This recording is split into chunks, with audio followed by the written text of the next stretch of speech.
Сәлем достар, менің каналыма қош келіпсіздер. Бүгін мен сіздермен мандаринден пирог жасау жолыммен бөлісемін. Оның үшін менімен бірге болыңыздар. Видеоның соңына дейін күзетіп, қалай шыққанына баға беріңіздер.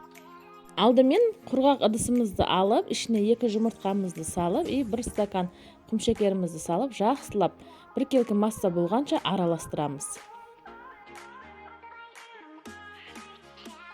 Араласпамызға 1 бокал сүтімізді қойып, тағы да араластырамыз. Достар, менің каналыма тіркеліп, лайк басып, комментарий қалдыруды ұмытпаңыздар. Сіздер де өз пікірлеріңізбен бөлісе отырыңыздар. Ал массамызға келетін болсақ, енді үстіне сұйық майымызды қойып, тағы да араластыруды давам еттіреміз.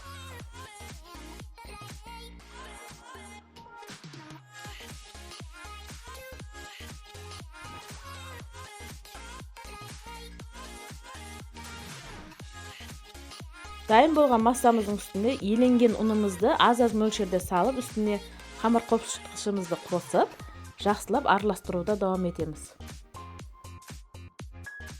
Ұндарымызды жақсылап бір келкі масса болғанша жақсылап араластыруды ұмытпаңыздар. Арасында іртік-іртік болып қалмауы керек.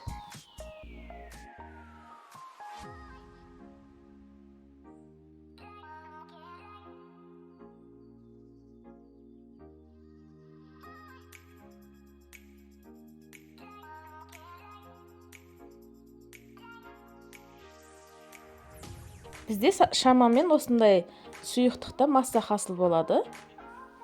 Содан соң бұл ыдысымызды басқа жаққа алып, бізге керекті қалыбымызды жақсылап майлап шығамыз. Үстіне ұн себуді ұмытпаңыздар.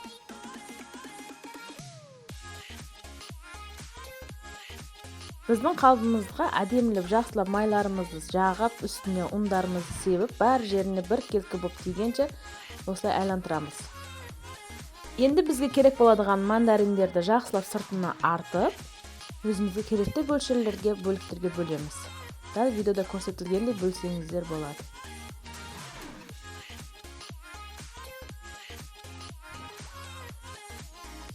Достар, мандаринден тағы қалай тәттілер жасасақ болады? Бөлсеңіздер, өз пікірлеріңізбен бөлісіп, комментарияға жазып кетіңіздер. Мен ол тәттілерді жасап, видеоға салып, каналымда шығарадыған боламын. Достар, маған подписаться етпестен көредіғандар көп екен, сондықтан сіздерден өтініш, маған подписаться етіп, каналыма тіркеліп алсаңыздар. Алдыда тағын талай қызықты видеолар саладыған боламын.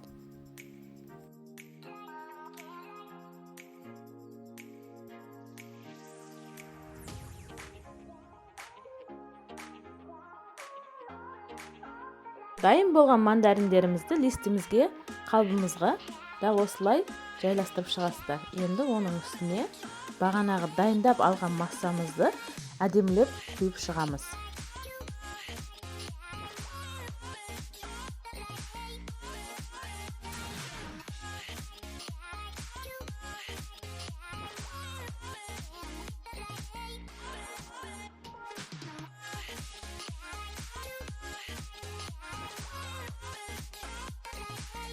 Дайын болған салмамызды жақсылап текстеп жереміз, сосын 1-2 сілтеп 180 градуста 30 минутта пісіріп аламыз.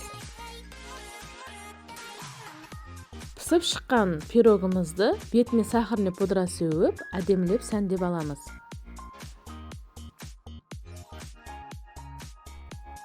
Алдымызда жаңа жыл болғандықтан сіздерді жасап, дастарханыңызға тартсаңыздар болады. Видеода әдемі, дәмі де әдемі, жұмсақ болып шығады. Сіздерді жасап көрулеріңізге кеңес беремін.